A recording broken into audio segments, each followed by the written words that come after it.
Sí, buenos días para todos. Sí, efectivamente venimos transitando semanas donde la ocupación de camas está por encima del 90% y si bien hemos tenido algunos altibajos y digamos menor ocupación transitoria, es sobre un sistema que está con un impacto y con un estrés muy importante porque tanto en el sector público como en el sector privado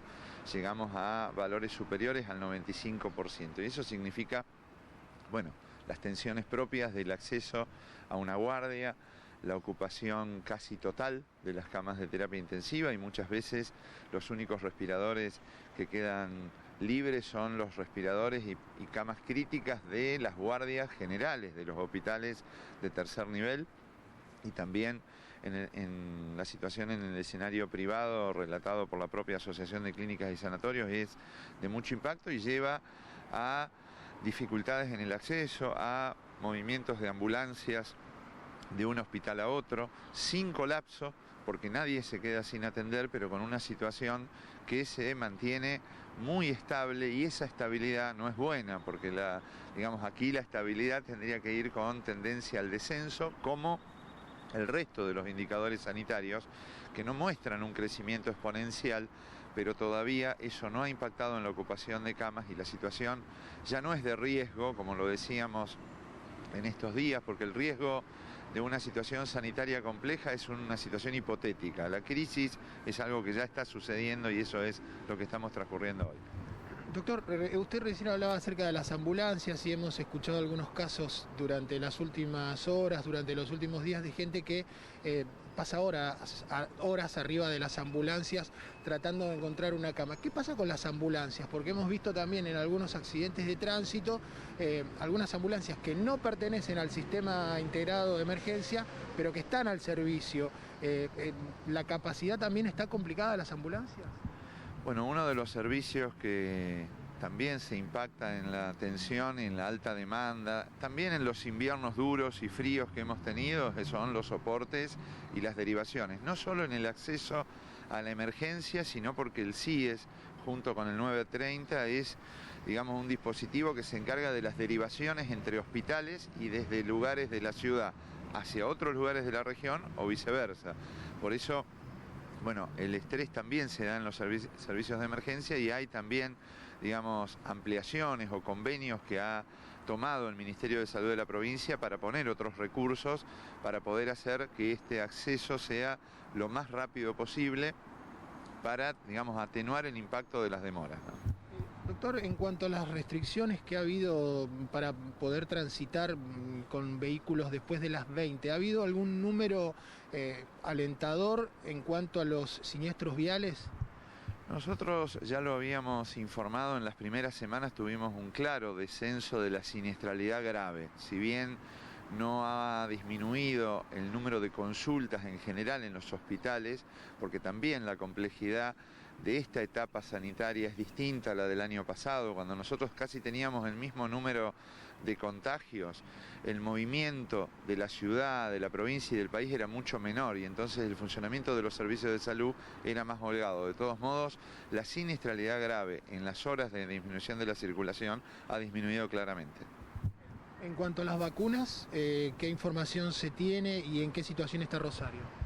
Bueno, con las vacunas venimos sin interrupciones en las últimas semanas y venimos con una cobertura muy importante de la población mayor, con todos los trabajadores de la salud ya vacunados y según nuestros registros alrededor entre 15 y 18 mil personas mayores a de 60 años quedan todavía sin vacunar. Si seguimos con este ritmo, nosotros tenemos una capacidad en la ciudad, entre los dispositivos provinciales y municipales, de vacunar aproximadamente 25.000 personas por semana. Si nosotros tenemos todas estas vacunas, en el corto plazo, en una semana, podríamos tener los mayores de 60 años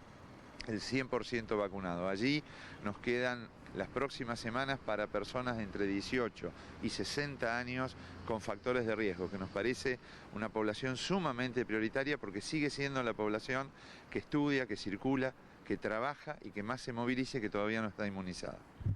¿Han visto algún tipo de movimiento en donde se haya incrementado el número de usuarios del transporte público con el regreso de las clases del área de primaria? Bueno, en realidad seguramente lo van a hablar los entes y desde movilidad, porque se plantean todos los indicadores allí en el Consejo de Gestión de Riesgos y seguramente el impacto del movimiento de una actividad genera movimientos en otra, por eso es muy importante retomar y tener claros los protocolos, la ventilación. Sabemos que hace frío, pero siempre es mejor el frío que la posibilidad de estar encerrados y hacinados. Ventilar y la ventilación cruzada, a diferencia del año pasado, conocemos mucho más, que disminuye las posibilidades de contagio y la aerosolización, y eso lo tenemos que trabajar en todos los protocolos y en todas las actividades que hoy están permitidas. Lo último, doctor, hace un año, además más de un año que estamos haciendo notas de manera frecuente, pero ahora con estas primeras temperaturas bajas, hoy alrededor de 2,5 grados, 2,8, comienzan los primeros fríos, seguramente van a comenzar los primeros resfríos, las primeras gripes. Son síntomas que se van cruzando, o por lo menos que interiormente cada una de las personas a veces puede suponer que está empezando a tener síntomas de COVID. ¿Las recomendaciones cuáles son? Bueno, es otra de la complejidad de esta etapa, de tener síntomas respiratorios, de empezar a ver otras circulaciones, a pesar de que ya se está vacunando con la vacuna antigripal también, pero ante la presencia de síntomas compatibles, la consulta precoz, el aislamiento, la detección temprana, es decir, hisopar ante la presencia de síntomas. Estamos con síntomas muy similares y con formas de prevenir estas enfermedades de formas similares. Sabemos que el barbijo, el uso correcto del barbijo, la ventilación y el lavado de manos previene todas estas enfermedades respiratorias, pero también muchas producen tos, dolor de garganta, fiebre y malestar general, y eso es común a esas enfermedades. Por eso, quien tiene acceso telefónico al 0800, a su servicio de emergencia, a su pediatra de cabecera, la consulta, nosotros planteamos la necesidad de hisopar lo más rápidamente posible, no esperar, porque eso también permite el aislamiento, la búsqueda de los contactos estrechos y el estudio de los casos probables, y también disminuye la posibilidad de un crecimiento exponencial. Por eso todos los centros de salud están con capacidad para mirar la alta demanda, las guardias, y bueno, nos preparamos para un escenario más difícil, porque a diferencia de octubre del año pasado, nosotros estábamos con estos números y con estos indicadores, pero entrando en un momento de ventilación de los ambientes, de utilización del aire libre distinto. Hoy entramos en bajas temperaturas, sí, tenemos que cuidarnos mucho en estos lugares, y por otro lado tratar de jerarquizar al máximo la vacunación, que es la que nos va a permitir un impacto distinto en el estrés del sistema de salud. Usted dijo un panorama más duro, más duro que el invierno pasado. En realidad nosotros el invierno pasado el quédate en casa funcionó como un aislamiento colectivo, porque todas las personas no se movilizaron, y este año nosotros no vamos a tener esto, tenemos un gran movimiento y va a haber circulación de otras enfermedades, entonces va a ser con otra complejidad, no solo por la propia virulencia del virus. Hablar de virulencia del virus sin analizar los contextos y comportamientos sociales, el funcionamiento de los sistemas de salud y el escenario de una pandemia después de 1 año y medio de trabajo, es hacer también un reduccionismo en términos de análisis biológico.